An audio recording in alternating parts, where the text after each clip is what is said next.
Maya Chen pressed herself against the cold metal wall of the slave quarters, her heart hammering as the sound echoed through the corridors of the imperial palace.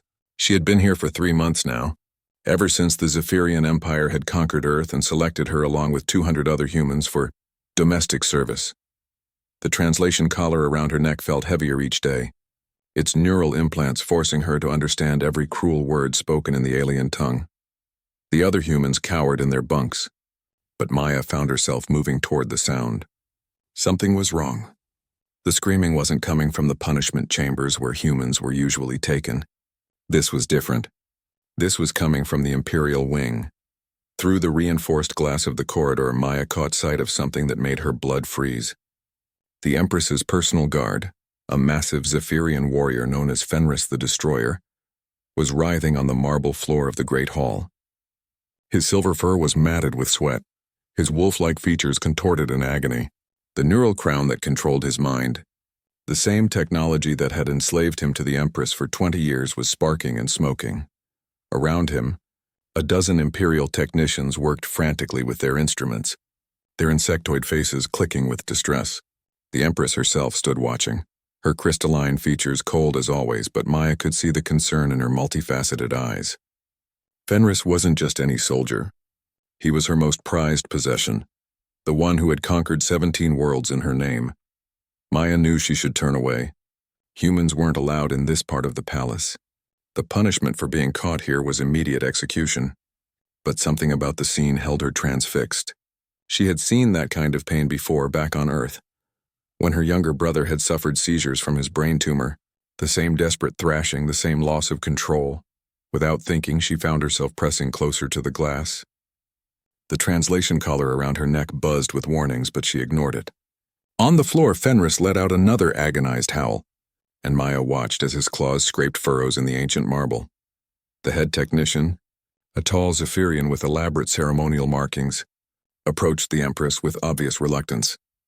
"Your Magnificence, the neural crown is experiencing cascade failure. The subject's brain is rejecting the control matrix. We estimate complete mental breakdown within the hour." The Empress's response was swift and brutal. "Then you will find a solution within the hour, or you will join him in suffering." Maya pressed her hand against the glass, her breath fogging the surface. She had studied neurology before the invasion, had dreamed of becoming a doctor like her father. The symptoms she was witnessing weren't random. The rhythmic convulsions, the way Fenris's eyes rolled back, the specific pattern of his movements. This wasn't just equipment failure. This was a brain fighting back against foreign control, exactly like she had seen in patients who rejected neural implants back home.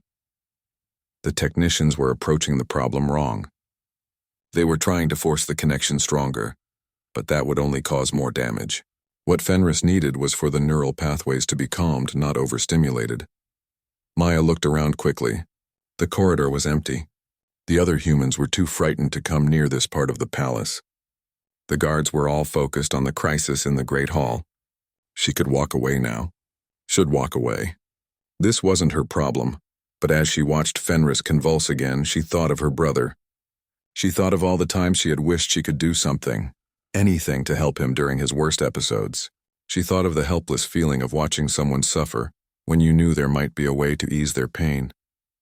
Her hand moved to the access panel beside the door. She had watched the guards use it enough times to memorize the sequence. The lock was designed to keep humans out, but it also assumed humans wouldn't be stupid enough to try breaking into the Imperial wing.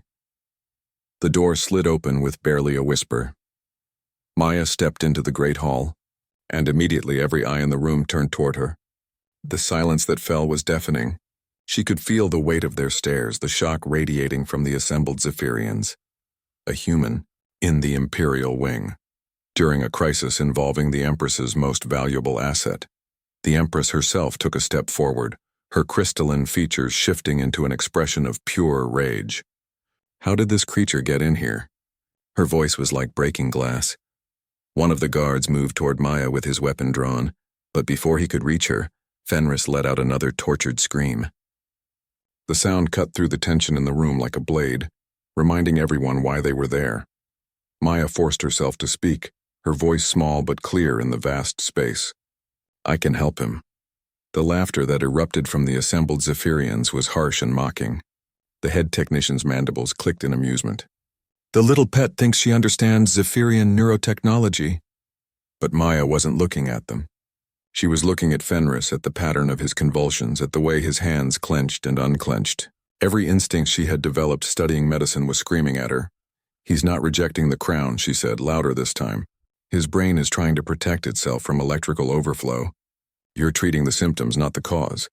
The Empress raised one crystalline hand and the room fell silent again, her multifaceted eyes fixed on Maya with the intensity of a predator examining prey. You claim to understand what my finest technicians cannot?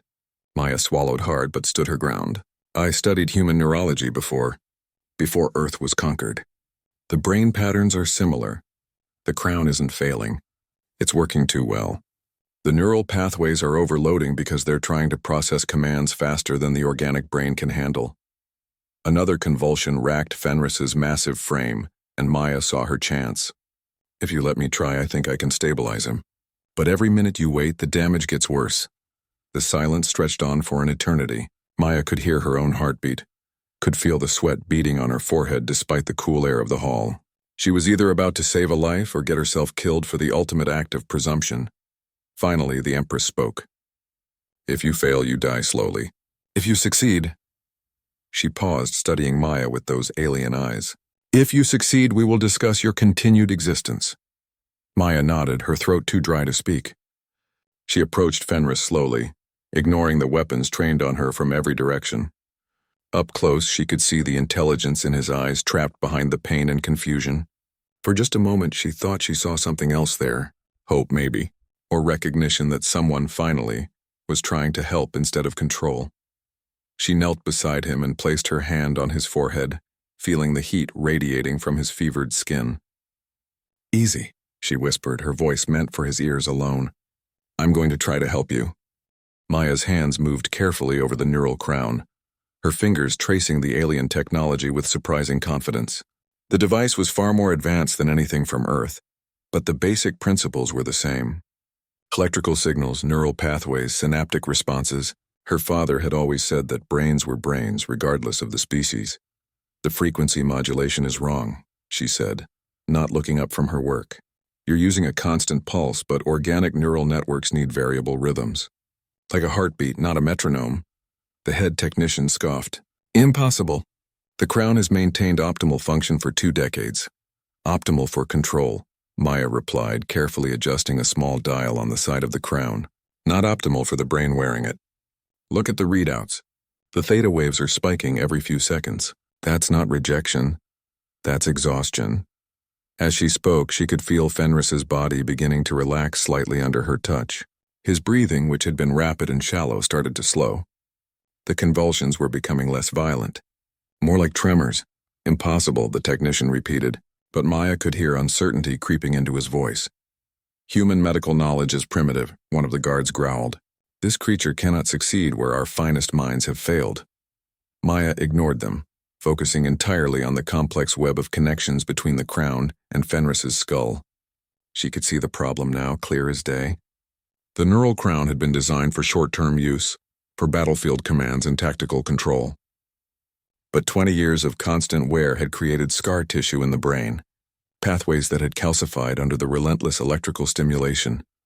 His brain has been adapting, she murmured, more to herself than to the watching aliens, building new pathways around the damaged ones. But the crown keeps trying to use the old routes. It's like trying to drive down a road that's been closed for construction. She found a secondary control array hidden behind the main interface. These were manual overrides, probably intended for emergency use. Maya had seen similar setups in the medical equipment back home. With careful precision, she began rerouting the neural signals through the newer, healthier pathways she could detect. The change was immediate. Fenris's eyes snapped open, clear and aware for the first time since the crisis began. He looked directly at Maya, and she saw something in those alien features that made her breath catch. Gratitude, yes, but also something deeper. Recognition of one prisoner to another. How do you feel? Maya asked softly. Fenris tried to speak, but only a rough growl emerged. The neural crown controlled his vocal cords as much as his actions. But he managed a small nod, and Maya saw his lips move in what might have been a thank you. The silence in the great hall was profound. The assembled Zephyrians stared at the scene before them with a mixture of disbelief and something approaching fear. A human, a supposedly inferior being, had accomplished what their most advanced technology could not. The Empress was the first to break the silence. "Explain what you have done." Maya stood slowly, very aware that she was still surrounded by weapons. "I haven't fixed the underlying problem," she said carefully. "I've just given his brain a different path to follow. The crown is still active, still maintaining control, but it's not fighting his natural neural patterns anymore." "And this will be permanent?" "I don't know," Maya admitted. "The pathways I'm using are newer, probably stronger. But the crown was never designed for this kind of adaptation. Eventually, it might need regular adjustments." The Empress studied her for a long moment, those multifaceted eyes reflecting the light from the great hall's crystal chandeliers. "You are saying that you, a human slave, understand our technology better than our engineers?" Maya felt the trap in the question, but she had come too far to back down now. "I understand brains," she said simply. "And I understand what happens when you try to force them to do things they weren't meant to do." One of the technicians stepped forward, his mandibles clicking with agitation. "Your Magnificence, this is surely a temporary fix at best. We should not trust our most valuable asset to primitive human knowledge." The Empress raised a hand for silence, but her eyes never left Maya. "Tell me, human, what is your name?" "Maya Chen, Your Magnificence." "Maya Chen," the Empress repeated as if testing the sound of it. "You have done something remarkable today. You have saved the life and sanity of my finest warrior. This demands reward." Maya felt a flicker of hope, but it died when she saw the cold calculation in the Empress's expression. "However," the Empress continued, "you have also demonstrated that human knowledge may have applications we have not fully explored. This represents a valuable resource." The hope Maya had felt transformed into cold dread. She could see where this was going. "You will be transferred from the general slave population to the technical division," the Empress announced. "You will work with my engineers to understand how human neural patterns differ from our own. You will help us improve our control methods." Maya felt the blood drain from her face. They didn't want to reward her. They wanted to use her knowledge to make their mind-controlled technology more effective, to make it harder for other beings to resist, to fight back the way Fenris's brain had been trying to do. "Your Magnificence," she began, but the Empress cut her off with a gesture. "This is not a request, Maya Chen. You have proven your worth. You will serve the Empire with your knowledge, just as Fenris serves with his strength." Maya looked down at Fenris, who was still lying on the marble floor, but watching the exchange with obvious understanding. The translation collar worked both ways. He could understand every word being spoken. And in his eyes she could see her own horror reflected back at her. She had saved him, yes, but in doing so she had doomed herself to help enslave others. As if sensing her thoughts, Fenris managed to move one hand, just slightly. His fingers curled in a gesture that Maya almost missed. But she had seen it before, back on Earth. Her brother had used the same sign, a tiny gesture of rebellion he had learned in his support group for brain tumor patients. It meant, resist. The irony was bitter. She had saved the Empress's most valuable slave, and now she was about to become the Empire's most useful collaborator. But as the guards moved forward to escort her to her new quarters, Maya found herself thinking about what she had learned in the past few minutes. The neural crowns could be adjusted. They could be modified, and if they could be modified to work better, perhaps they could also be modified to work differently. As she was led away from the great hall, Maya caught one last glimpse of Fenris. He was sitting up now, the worst of the crisis past. Their eyes met for just a moment, and she saw something there that gave her courage. The Empress's fiercest wolf was no longer completely under her control. And now Maya was going to be given access to the technology that controlled not just him, but potentially thousands of other slaves throughout the Empire. She had wanted to be a doctor, to heal people. Maybe, in a way, she still could. 3 weeks in the technical division changed everything Maya thought she knew about the Zephyrian Empire. Her new quarters were luxurious compared to the slave barracks. A private room with an actual bed, access to a personal hygiene unit, and most importantly, a computer terminal with limited access to the Empire's technical databases. The work they gave her was fascinating and horrifying in equal measure. The Zephyrians had conquered 17 different species across the galaxy, and each one required different approaches to neural control. The crowns used on humans were completely different from those used on the silicon-based crystallites, or the hive-minded hexapods. Maya's human perspective proved invaluable in ways the Zephyrian engineers had never expected. Where they saw mechanical problems, she saw biological ones. Where they designed for compliance, she understood the roots of resistance. The Andromedan refugees are still causing problems in Sector 7. Chief Engineer Vorthak informed her during their daily briefing. His insectoid features clicked with frustration. Their neural patterns are too chaotic for standard crown integration. Maya studied the brain scans displayed on her workstation. The Andromedans were humanoid, but with naturally occurring psychic abilities that interfered with electronic control systems. The Zephyrian solution had been to use higher power settings, which often resulted in permanent brain damage. "You're approaching it wrong," Maya said, not for the first time. "Psychic abilities aren't chaotic. They're just operating on frequencies you're not accounting for. Instead of overpowering them, you need to work with them." Vorthak's mandibles twitched. "Impossible. Psychic phenomena have no scientific basis." Maya almost laughed. The Zephyrians had conquered half the galaxy, but they still refused to accept that some things existed beyond their understanding of physics. Just because you can't measure it doesn't mean it's not real. Look at the wave patterns here. She highlighted sections of the brain scans. These aren't random. They're following a harmonic sequence. She spent the next 2 hours showing Vorthak how to modify the crown frequencies to harmonize with psychic patterns rather than fight them. It was brilliant work, the kind of breakthrough that could save thousands of lives. It was also exactly the kind of breakthrough that would make the Empire's control more complete and inescapable. That night, alone in her quarters, Maya stared at the ceiling and tried not to think about what she was doing. Every solution she provided made the Empire stronger. Every insight she offered would be used to enslave more worlds. She was becoming exactly what she had always despised, a collaborator who made oppression more efficient. A soft chime from her door interrupted her brooding. Maya frowned. It was well past the evening shift, and no one should be visiting her quarters. She opened the door to find a figure in the shadows of the corridor, tall and imposing even in the dim light. Fenris stepped into her room without waiting for an invitation, his movements careful and precise. He had recovered completely from the neural crown crisis, but Maya noticed he favored his left leg slightly when he walked. An old injury, probably from one of his many campaigns. "We need to talk," he said quietly, his voice a low rumble that seemed to vibrate through the small room. Maya glanced nervously at the door. "You shouldn't be here." "If they find out..." "They won't." Fenris activated a small device on his belt, and Maya felt a subtle shift in the air around them. "Jamming field. We have maybe 10 minutes before security notices the dead zone." Maya stared at him. "You have illegal technology?" Fenris's lips quirked in what might have been a smile. 20 years of loyal service has its privileges. The Empress trusts me completely." There was something bitter in his voice when he said it. "What do you want?" Instead of answering immediately, Fenris moved to her workstation and began studying the technical specifications she had been working on.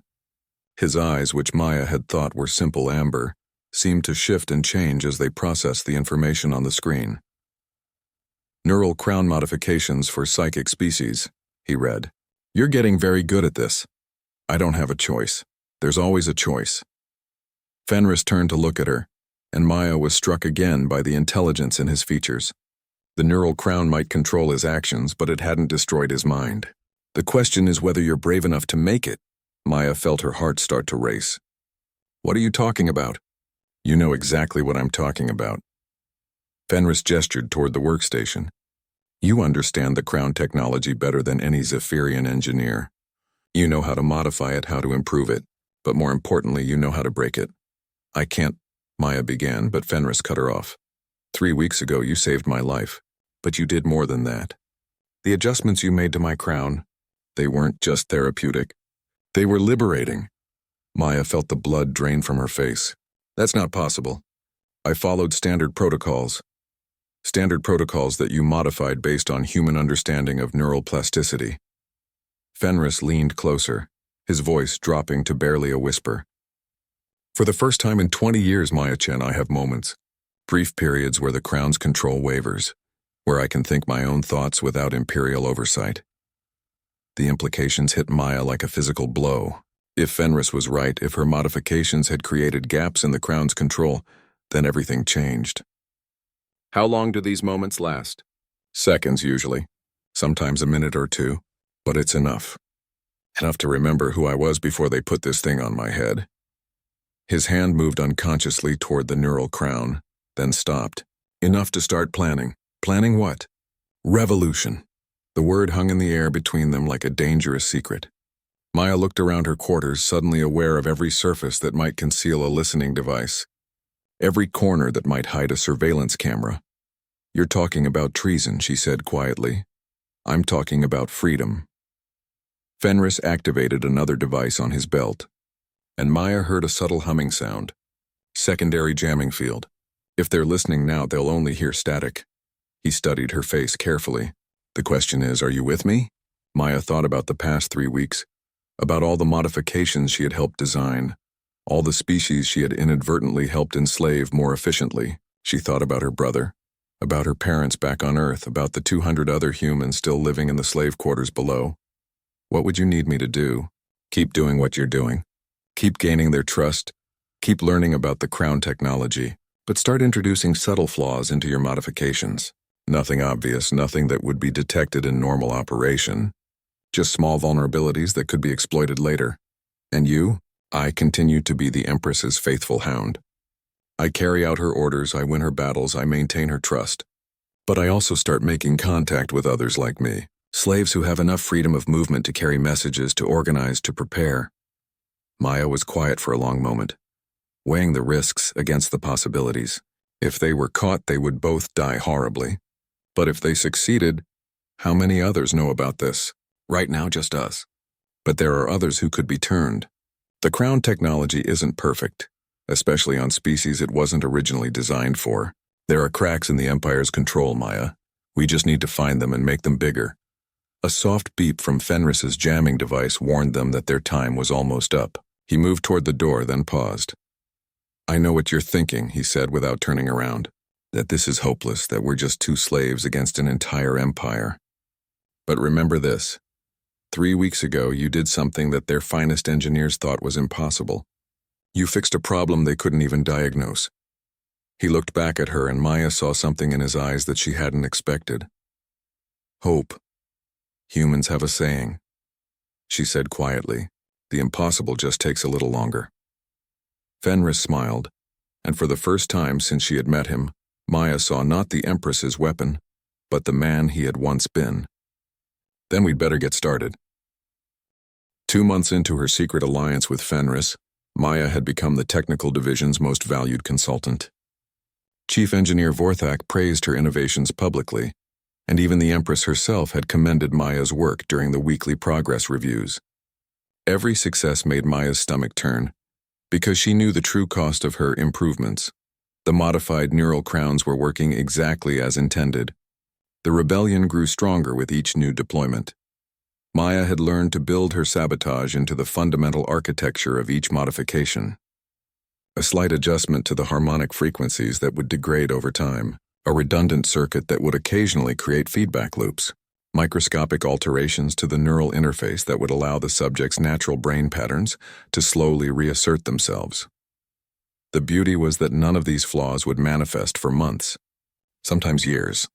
By the time the Crown started failing, there would be thousands of them deployed across the Empire, and tracing the source of the problems would be nearly impossible. The latest batch of modifications is ready for deployment to the outer colonies, Maya reported during the morning briefing. Around the conference table, a dozen Zephyrian engineers nodded approvingly. Excellent work, Chen, Vorthak clicked. The efficiency improvements you've implemented have reduced Crown rejection rates by 40%. If only he knew what those efficiency improvements really did, Maya thought. The reduced rejection rates were real, but they came at a cost the Zephyrians couldn't detect. The Crowns were more comfortable now, less likely to cause the obvious symptoms of neural distress. But they were also more vulnerable to the slow, patient work of a determined mind. I do have one concern, Maya said carefully. The long-term stability data is still incomplete. I recommend implementing a monitoring protocol for the outer colonies. just to ensure optimal performance over extended periods. Unnecessary, dismissed Senior Technician Raxlon. Our testing protocols are comprehensive. If there were potential problems, we would have detected them. Maya nodded submissively, but inside she was smiling. The Zephyrian testing protocols were indeed comprehensive, but they focused on immediate functionality rather than subtle, long-term degradation. They tested for catastrophic failure, not gradual liberation. After the briefing, Maya returned to her workstation to find a priority message waiting for her. The sender was listed as systems maintenance, but the encryption signature was one she recognized. Fenris had found a way to communicate with her through the technical network. The message was brief and coded in language that would sound perfectly innocent to any casual observer. Scheduled maintenance on Imperial Guard neural systems requires your immediate attention. Report to Training Bay 7 for consultation. Maya's pulse quickened. Training Bay 7 was in the restricted military section of the palace, far from any surveillance by the technical division. If Fenris was calling her there, something important had happened. She made her way through the palace corridors, her newly elevated status as a technical consultant allowing her access to areas that would have been forbidden during her time as a general slave. The irony wasn't lost on her. The Empire had given her the freedom of movement she needed to help destroy it. Training Bay 7 was empty when she arrived, except for Fenris standing at attention in the center of the room. But as Maya approached, she noticed something different about his posture. There was a tension in his shoulders that hadn't been there before, a subtle rigidity that suggested he was fighting against the Crown's control. "Report," he said in the formal tone he used when other Zephyrians might be listening. "Technical consultant." "Shen reporting as requested," Maya replied, playing her part. Fenris gestured toward a bank of monitors along one wall. "I require your analysis of these neural pattern readings." Maya moved to examine the displays, but what she saw there made her breath catch. The screen showed brain activity patterns from dozens of different individuals, but these weren't the neat, controlled waves she was used to seeing from properly functioning neural crowns. These were chaotic, wild patterns that spoke of minds breaking free from artificial constraints. "Where did these readings come from?" she asked quietly. "Colony designation Theta 7, Fenris replied, his voice carefully neutral. "Mining operation. Primarily Andromedan refugees with supplemental human labor." Maya understood immediately. Theta 7 was one of the first colonies to receive her modified neural crowns nearly 6 months ago. The modifications were working. The local administrator reported several anomalous incidents over the past week. Fenris continued. Productivity disruptions, minor equipment failures, what he described as coordination problems among the workforce. Maya studied the neural patterns more carefully. She could see it now, the gradual emergence of independent thought patterns beneath the Crown's control matrix. The artificial neural pathways she had so carefully sabotaged were breaking down, allowing the natural brain activity to reassert itself. "How widespread are these coordination problems?" Maya asked. "Approximately 30% of the workforce is showing irregular patterns. The local administrator has requested immediate technical support." Fenris paused, and when he spoke again, his voice carried a note that only Maya would recognize as satisfaction. "He has been informed that I will be conducting a personal inspection of the facility." Maya felt a thrill of excitement mixed with terror. If Fenris was going to Theta 7, it meant he was ready to make contact with the freed slaves there. It meant the revolution was moving from planning to action. "When do you depart?" she asked. "Tomorrow. The Empress has approved a routine security assessment." Fenris turned to face her directly, and Maya could see the struggle in his eyes as he fought against the Crown's control to communicate freely. "I will require a technical consultant to accompany me, someone with expertise in neural crown systems." The implications were clear. Fenris wanted her to come with him to Theta 7, to see the results of her work firsthand, to help coordinate what might be the first organized resistance in 20 years. That would be highly irregular, Maya said carefully. The Empress values efficiency above protocol. If technical problems are developing in the neural crown systems, she wants them resolved quickly and quietly. Fenris moved closer, lowering his voice. "Besides, who better to diagnose crown malfunctions than the person who designed the latest improvements?" Maya nodded slowly.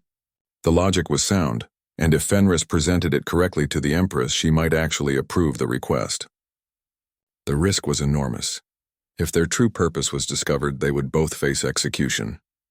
But the opportunity was unprecedented. "I'll prepare a technical analysis report to justify the trip," Maya said. "Good." Fenris activated his jamming device, creating a brief window of secure communication. "Maya, I need you to understand what we're walking into. These aren't just crown malfunctions.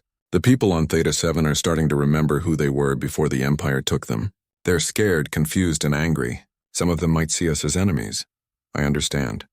Do you? Because once we make contact with active resistance cells, there's no going back. The Empire will eventually figure out what's happening, and when they do, they'll track it back to us." Maya thought about her comfortable quarters, her privileged position in the technical division, the safety that came with collaboration. Then she thought about the 200 humans still trapped in the slave barracks, about the billions of enslaved beings across the Empire, about her brother and his simple gesture of defiance. "I've been working toward this moment for months," she said quietly. "I'm ready." Fenris studied her face for a long moment, then nodded. "Tomorrow we find out if revolution is possible, or if we're just two fools walking into our own execution."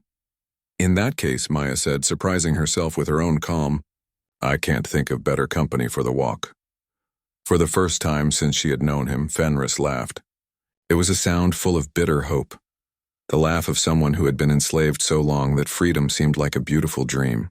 But dreams, Maya had learned, were sometimes the first step toward revolution. The journey to Theta 7 took 18 hours aboard a military transport, giving Maya plenty of time to study the colony files and prepare for what they might find. The official records painted a picture of a routine mining operation.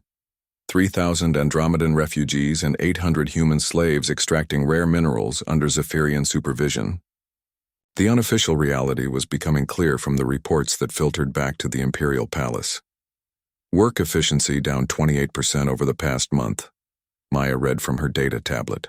17 separate incidents of equipment malfunction. 23 workers reporting to medical with complaints of headaches and disorientation. Fenris piloted the transport with mechanical precision, but Maya could see the tension in his posture. They were both acutely aware that this mission could be their last. If the crown malfunctions had progressed too far, if the freed slaves were actively organizing, they might find themselves landing in the middle of an open rebellion. "The symptoms match what I would expect from crown degradation," Maya continued. "Headaches as the artificial neural pathways break down, disorientation as natural thought patterns reassert themselves. The equipment malfunctions are probably sabotage, small acts of resistance that the workers might not even fully understand they're performing. And the decline in work efficiency? Free beings work differently than slaves," Maya said simply. "They think about what they're doing instead of just following orders. They question, they hesitate, they make choices. From an efficiency standpoint, it's a disaster. From a human rights standpoint, it's beautiful." Fenris was quiet for a long moment. "I remember what it felt like," he said finally. "Before the crown, I was a soldier, but I chose to be. I believed in what I was fighting for. When they conquered my homeworld, when they put this thing on my head, the worst part wasn't losing my freedom. It was losing the ability to care about losing it." Maya looked at him with new understanding. "How long have you been having moments of clarity?" "Since you modified my crown. At first it was just seconds, brief flashes of independent thought that vanished before I could act on them, but they've been getting longer. Sometimes now I can go for minutes at a time without the compulsion protocols engaging." "That's incredible. The crown degradation is accelerating in your case because you're actively fighting it. Every moment of free will weakens the artificial pathways a little more. Which is why this mission is so dangerous," Fenris said. "The longer I'm away from direct Imperial supervision, the more control I regain. If something happens, if I'm forced to choose between my orders and my conscience, then you'll choose conscience," Maya said with certainty. "I've seen who you really are, Fenris. The man underneath the crown. He's worth fighting for." The transport's navigation system chimed, indicating they were approaching Theta 7. Through the view screen, Maya could see the mining colony spread across the surface of a barren world, a collection of domed habitats connected by enclosed walkways, with the massive extraction machinery dominating the landscape. "It looks peaceful enough," Maya observed. That's what worries me, Fenris replied. A properly functioning slave colony should show more activity, more signs of constant supervision. They landed at the primary spaceport, where they were met by Colony Administrator Thex-9, a nervous-looking Zephyrian who seemed relieved to see them.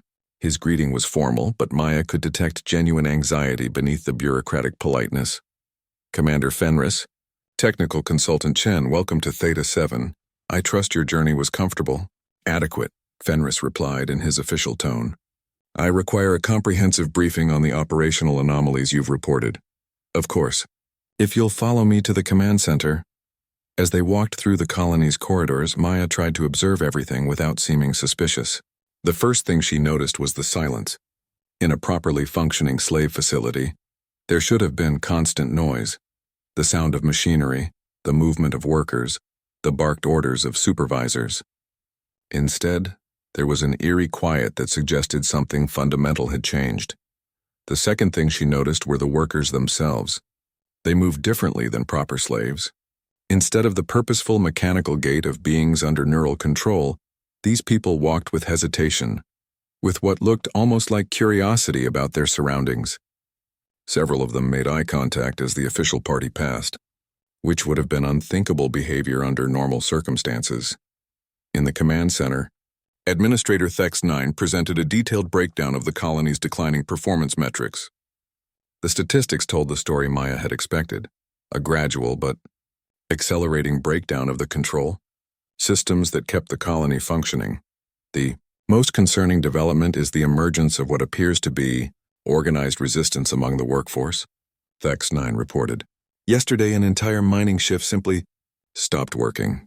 They stood in the tunnels for 3 hours, not responding to commands, not moving. When the supervisors attempted to enforce compliance through pain stimulation, the neural crowns failed to activate properly. Maya exchanged a quick glance with Fenris. This was beyond what she had hoped for. The crown degradation had progressed to the point where active resistance was possible. I need to examine the affected individuals, Maya said. To properly diagnose the technical problems, I'll require direct access to their neural crown systems. That may be challenging, Thex-9 admitted. The affected workers have been isolated in Detention Block C for their own safety. They've been exhibiting increasingly erratic behavior. What kind of erratic behavior? Fenris asked. Talking among themselves, planning, asking questions about their families, their homes before the conquest. Some of them have been trying to remove their neural crowns, despite the fact that unauthorized removal should be impossible due to the pain conditioning. Maya felt a surge of hope. If the workers were attempting to remove their crowns, it meant the control systems were breaking down even faster than she had anticipated. I need to see them immediately. The walk to Detention Block C took them through more of the colony's corridors, and Maya began to notice subtle signs that the official reports had understated the situation. Graffiti had appeared on some walls, crude drawings and words in various alien languages that the translation protocols in Maya's collar couldn't fully interpret. But the intent was clear enough. These weren't the markings of compliant slaves. Administrator, Fenris said as they approached the detention block, how many guards are currently assigned to this facility? 47 Zephyrian supervisors plus automated security systems. And how many workers? 3,800. Maya did the math quickly. Under normal circumstances, 47 guards could control nearly 4,000 slaves through the neural crown network. But if the crowns were failing, the detention block was a massive reinforced structure that had clearly been designed for maximum security. But as they approached the entrance, Maya could hear something that made her heart race. Voices. Hundreds of voices talking, arguing, singing. The sounds of people who were beginning to remember what it meant to be free. Before we enter, Thex-9 said nervously, I should warn you that the detainees have been showing signs of coordinated behavior. They've organized themselves into groups, designated leaders, even established what appears to be a communication network between the different sections. How is that possible with functional neural crowns? Maya asked, though she already knew the answer. That's what we need you to determine, Thex-9 replied. The crowns register as operational, but they're not providing proper behavioral control. It's as if the devices are functioning, but the subjects are somehow ignoring their commands. As they reached the entrance to the detention block, Maya could see armed guards stationed at regular intervals. But what struck her most was the expression on the guards' faces. They looked nervous, uncertain. These were soldiers who had been trained to deal with broken equipment and disobedient slaves. They had no idea how to handle people who were becoming free. "Open the first containment area," Fenris ordered. The guard hesitated. "Sir, the detainees have been unpredictable." I said, "Open it." The massive door slid back with a mechanical grinding sound, revealing a large chamber filled with beings of various species. Maya recognized Andromedans, humans, and several other races she couldn't immediately identify. They were sitting in organized groups, some engaged in quiet conversation, others apparently teaching each other skills or sharing stories. When the door opened, every eye in the chamber turned toward the entrance, and Maya realized with a mixture of terror and exhilaration that she was looking at something that shouldn't have existed in the Zephyrian Empire. She was looking at free people who had chosen not to run. The silence in the detention chamber stretched for what felt like an eternity. Nearly 300 beings of different species sat or stood in organized groups, all watching the entrance with expressions that Maya had never seen on the faces of imperial slaves.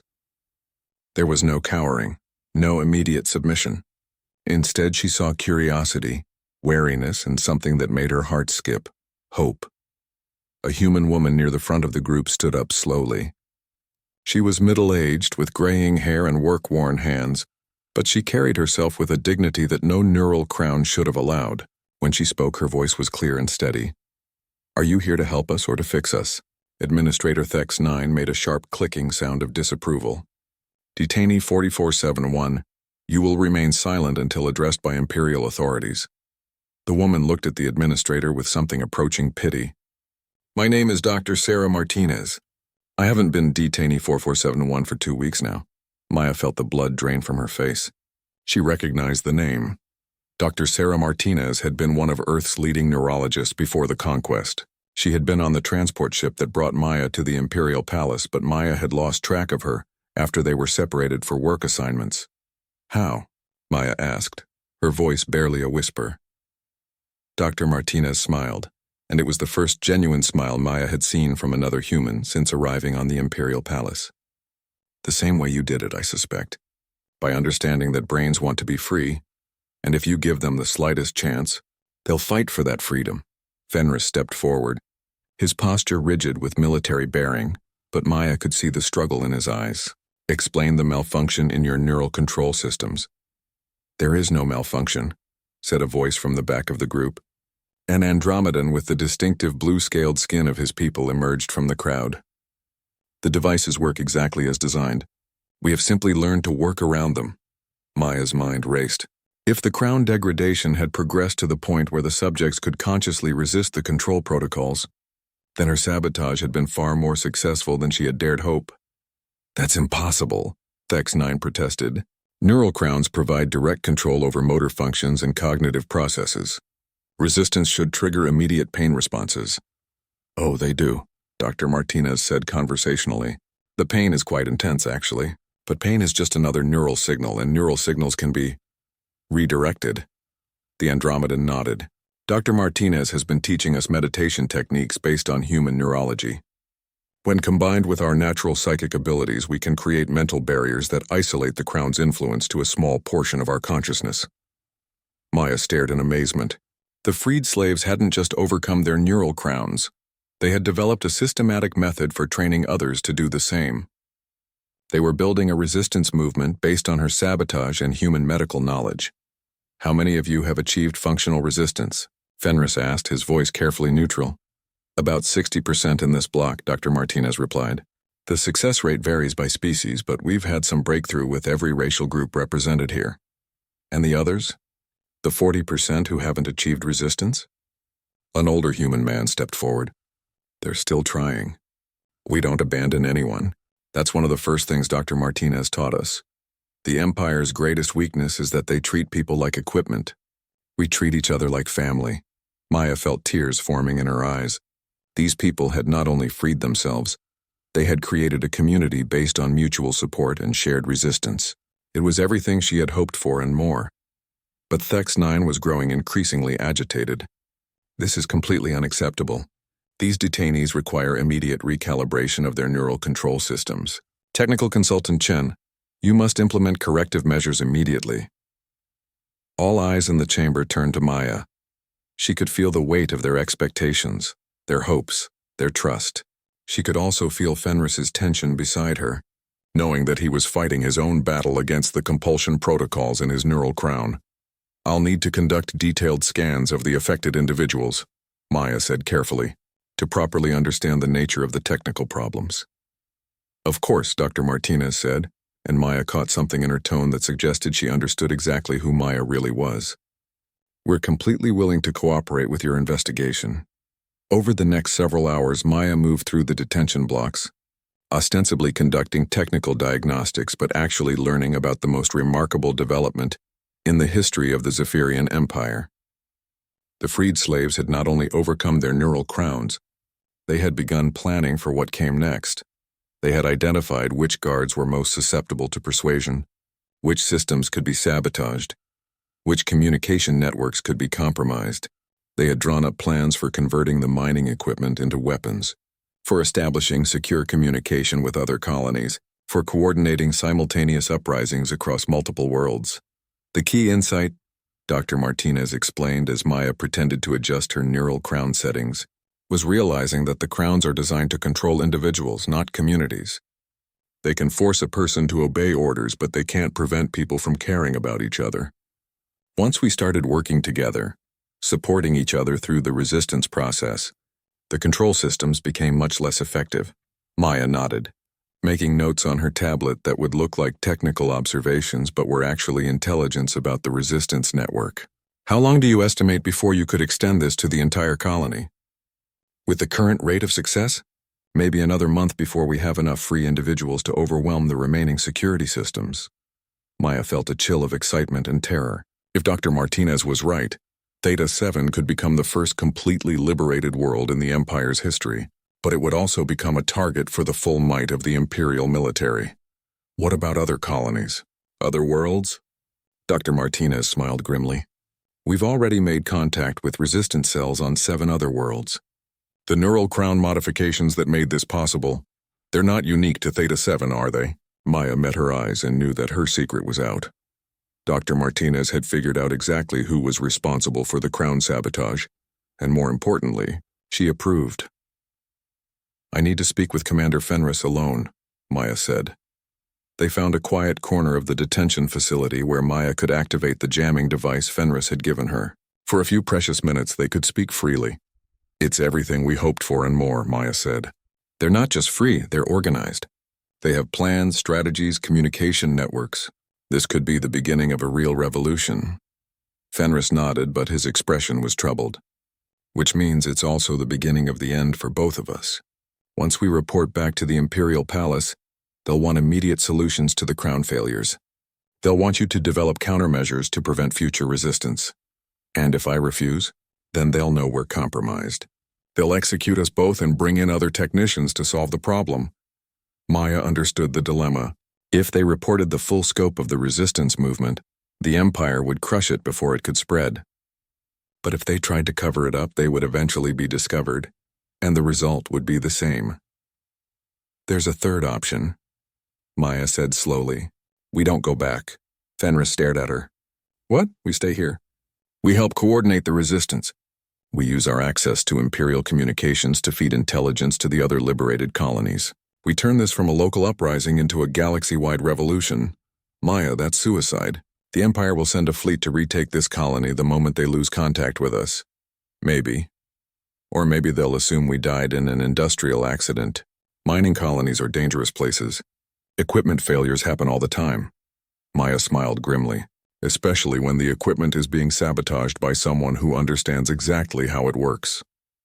Fenris was quiet for a long moment, wrestling with the implications of what she was suggesting. Finally, he spoke. If we do this, there's no going back. We'll be fugitives, enemies of the state. Every Imperial fleet in the galaxy will be hunting for us. And if we don't do this, these people die and the resistance dies with them. Everything we've worked for, everything they've sacrificed for, ends here. Maya could see the exact moment when Fenris made his decision. The neural crown's compulsion protocols flickered across his features like shadows, trying to reassert control, trying to force him back into compliance. But the man underneath, the person he had chosen to become, was stronger. "Then we stay," he said, "and we fight." As if summoned by his words, Dr. Martinez appeared at their hiding place, her expression serious but hopeful. "I thought you might want to know. We've just received a coded transmission from the resistance cell on colony designation Alpha 12. They're ready to begin their uprising. They're asking for coordination and support." Maya looked at Fenris, then back at Dr. Martinez. "Tell them they have it. Tell them the revolution has begun." 6 months later, Maya stood on the observation deck of what had once been the Imperial Administrative Center on Theta 7, watching the stars through the reinforced transparasteel windows. The building had been renamed Liberation Command, and it now served as the coordination hub for a revolution that spanned 43 worlds and included over 2 million freed slaves. The transformation had been more dramatic and successful than any of them had dared hope. The sabotaged neural crowns had created cascading failures throughout the Empire's slave control network, but more importantly, they had given people the chance to remember what freedom felt like. Once that happened, no amount of Imperial technology could hold them back. "Status report from Sigma Sector," Dr. Martinez announced, entering the command center with a smile on her face. She had become the de facto leader of the medical resistance, developing new techniques for crown removal and neural rehabilitation. The hexapod colonies are officially liberated. Their hive mind structure made them incredibly effective at coordinating resistance once the initial neural barriers were overcome. Maya nodded, marking another victory on the tactical display that dominated the center of the room. Green indicators showed liberated worlds, yellow showed active resistance movements, and red showed Imperial strongholds that remained under full control. The map had been mostly red 6 months ago. Now nearly a third of the Empire's territories showed green or yellow. "Any word from the crystallite homeworld?" Maya asked. "Still working on it. Their silicon-based neural networks are proving more resistant to our modification techniques. But Dr. Hendricks thinks he's found a breakthrough." Dr. Hendricks had been another gift from the human slave population, a brilliant xenobiologist who had been assigned to agricultural work before the revolution began. The liberation had allowed the resistance to discover and utilize the expertise of thousands of specialists who had been wasted in manual labor positions. Fenris entered the command center, and Maya was struck again by the change in him. The neural crown was gone, surgically removed 3 months ago in a procedure that had taken 8 hours and nearly cost him his life. The man who emerged from that surgery was someone Maya was still getting to know. Brilliant, passionate, haunted by 20 years of forced servitude, but determined to ensure no one else would suffer the same fate. "Imperial fleet movement in Sector 7, he reported. 3 heavy cruisers and a dreadnought heading toward the Andromedan systems. "Retaliation strike?" Dr. Martinez asked. "More likely a desperate attempt to regain control of their psychic-capable populations," Maya replied. "The Andromedans have been our most effective allies in developing resistance techniques. The Empire knows that if they can't stop the spread of liberation methods, they'll lose everything." Fenris moved to the tactical display, his fingers dancing over the holographic controls with the expertise of someone who had spent 2 decades studying Imperial military strategies.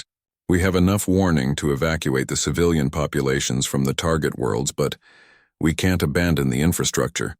Those mining operations are funding the resistance effort." "Then we don't abandon them," Maya said. "We defend them." Both Fenris and Dr. Martinez turned to stare at her. The resistance had been incredibly effective at liberation and coordination, but they had avoided direct military confrontation with Imperial forces. The Empire's ships and weapons were simply too powerful for the improvised defenses of the liberated colonies. "Maya," Dr. Martinez said carefully, "we're not equipped for naval combat. Our ships are converted miners and transports. Their dreadnought alone could destroy our entire fleet." "Not if we fight smart," Maya replied. She moved to the tactical display, highlighting several points of light. "What's the Empire's greatest weakness?" "Overconfidence?" Fenris suggested. "Reliance on slave labor," Maya corrected. "Every Imperial ship, every weapon system, every piece of technology depends on enslaved beings to function. Navigation specialists, engineering crews, weapons operators, they're all wearing neural crowns. Understanding dawned in Fenris's eyes. The crown modifications. They're not just deployed in the colonies. Exactly. I've been tracking the deployment patterns for months. My sabotage neural crowns are installed throughout the Imperial fleet. Every ship that's been refitted or repaired in the past year has them, including that dreadnought. Dr. Martinez shook her head. But activating widespread crown failures during active combat operations would be incredibly dangerous, Maya finished. For everyone involved? Yes, I know, but it might be our only chance to level the playing field. Fenris studied the tactical display, his strategic mind working through the possibilities. The timing would have to be perfect. Too early, and they'd abort the attack. Too late, and they'd destroy the colonies before we could affect their systems. There's something else, Maya said quietly. The activation signal would have to be transmitted from relatively close range. Someone would need to get within communication distance of the Imperial fleet. A suicide mission, Dr. Martinez observed. Not necessarily, but definitely dangerous. Fenris was quiet for a long moment, then looked up at Maya with an expression she had learned to recognize. It was the same look he'd had when he first asked her to join the resistance, the same determination that had carried them through 6 months of impossible victories. I'll take the modified courier ship, he said. It's fast enough to get close and get away if everything goes according to plan. No, Maya said firmly. I'm going with you. If something goes wrong with the crown activation, you'll need someone who understands the technology. Absolutely not. If this fails, the resistance will need your expertise to develop other strategies. And if this succeeds, the resistance will need leadership to handle the aftermath. Dr. Martinez is perfectly capable of managing technical development, but you're the only one with the strategic experience to coordinate a galaxy-wide revolution. Dr. Martinez watched this exchange with growing alarm.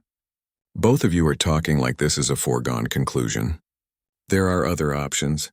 We could evacuate the threatened colonies, fall back to more defensible positions, and abandon 2 million people to Imperial reprisals.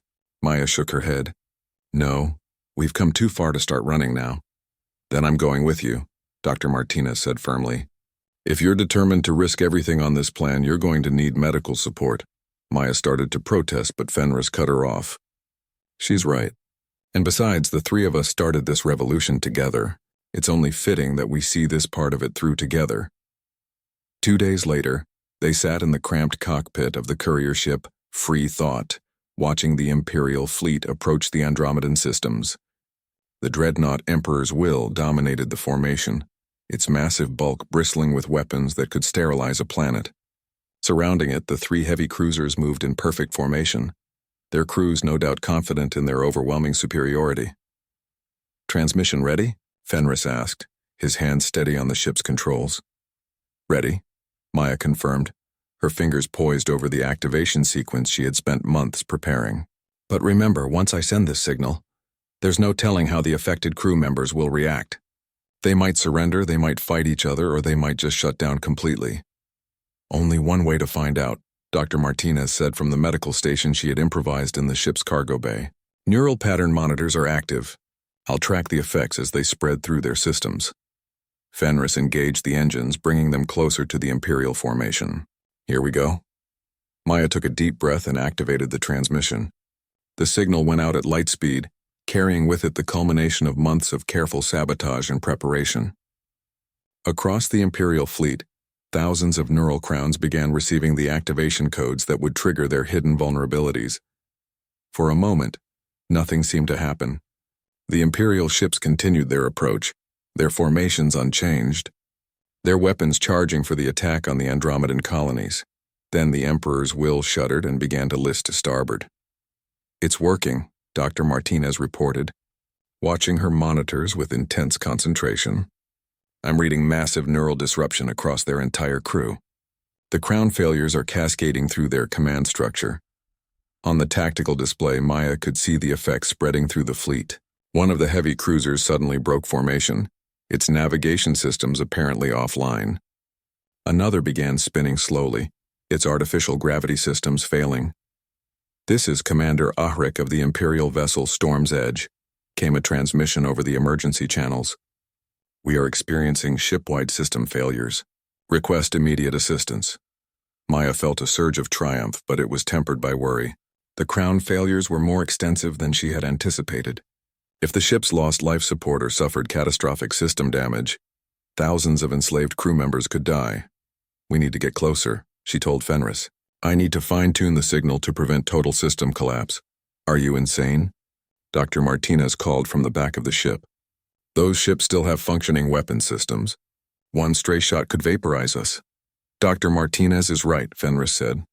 "But Maya's right too. We can't let this turn into a massacre."